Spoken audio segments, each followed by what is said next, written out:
కేటీఆర్ చుట్టూ బిగుస్తున్న ఉచ్చు ఇలా ఉచ్చేముంది బొచ్చేముంది నాకు అర్థం కాదు. నేనే చెప్పబడితే 55 కోట్లు ఇచ్చిన government has decided to fund. నేను చెప్పేదానికి ఏముంది నాకు అర్థం కాదు. ఎన్నో ఈవెంట్స్కి ఫండ్ చేస్తారు. మనం ఈ జర్నలిస్టులు పోలేదా కొరియాకి ఫండ్ చేయలేదు గవర్నమెంట్ డిస్క్రిప్షన్ పోయి అది ఒక నగరం ఇమేజ్ పెంచుతందుకు, స్టేట్ ఇమేజ్ పెంచుతందుకు.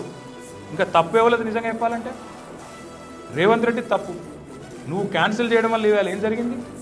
పోయిన సంవత్సరం 700 కోట్ల లాభం వస్తే ఓవరాల్గా హైదరాబాద్కు ఇవాళ నీ దిక్కుమాలిన తెలివి తక్కువ నిర్ణయంతో ఇంటర్నేషనల్ షేమ్ వచ్చింది, ఒక 700 కోట్ల నష్టం వచ్చింది. ఎందుకు పెడతావా కేసు నా మీద? హైదరాబాద్ ఇమేజ్ పెంచినందుక? ఎందుకు పెడతావు కేసు? లక్షల కోట్ల పెట్టుబడులు తెచ్చినందుక? ఎందుకు పెడతావు కేసు ప్రపంచ పటంలో హైదరాబాద్ నిలబెట్టినందుక? ఎందుకు పెడతావు కేసు బెంగళూరును దాటి హైదరాబాద్ ఐటీ ఎగుమతులు పెంచినందుక? పారిపోతాయన్న కంపెనీలను కాపాడినందుక? లేదా దిగ్గజ కంపెనీలకు డ్రీమ్ డెస్టినేషన్గా మార్చినందుక?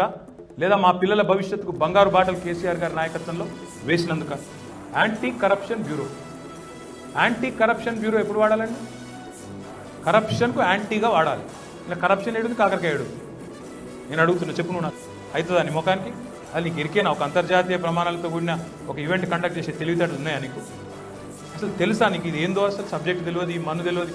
ఒక్కటే కథ, కక్ష సాధించాలి, సావగొట్టాలి ఏదన్నట్టు.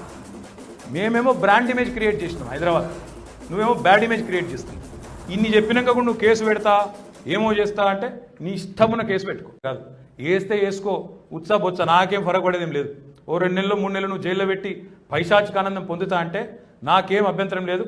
మంచిగా పోతా, యోగాగిగా చేసుకొని ట్రిమ్గా వస్తా, పాదయాత్ర ఎక్కుతా.